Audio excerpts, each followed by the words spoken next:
প্রবাসীদের এখনই সময় এই দুর্নীতির বিরুদ্ধে দাঁড়িয়ে ছাত্রদের পক্ষ নিয়ে এই দুর্নীতিকে ধ্বংস করা এবং তারা তাদের অধিকারটুকু বুঝে নেওয়া। কেননা প্রবাসীরা এত পরিশ্রম এত কষ্ট করে যখন দেশে আসে, তারা এয়ারপোর্টে বলেন বিভিন্ন স্থানে যেভাবে হেনস্থা হয়, যেভাবে অপমান হয়, তাদের অধিকারটুকু তাদেরকে দেওয়া হয় না, তাদেরকে সম্মানটুকু যেটুকু সম্মান তারা পাওয়ার কথা সেটুকু সম্মান তারা পায় না। এই অধিকারটুকু এই সম্মানটুকু পাওয়ার জন্য এখনই সকল প্রবাসীরা এক হয়ে ছাত্রদের সাথে মিশে তারা তাদের অধিকারটুকু আদায় করার জন্য এটাই সম্পূর্ণ সুযোগ। এখন যদি এই আদায়টুকু না করতে পারেন, আপনাদের অধিকারটুকু আপনারা আদায় করতে না পারেন, তাহলে কখনোই মনে রাখবেন এই স্বৈরাচার থেকে,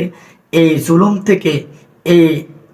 আপনাদের অধিকার থেকে, আপনারা যে অধিকার থেকে বঞ্চিত আছেন এই অধিকার কখনোই আপনারা ফিরে পাবেন না। এখনই সময়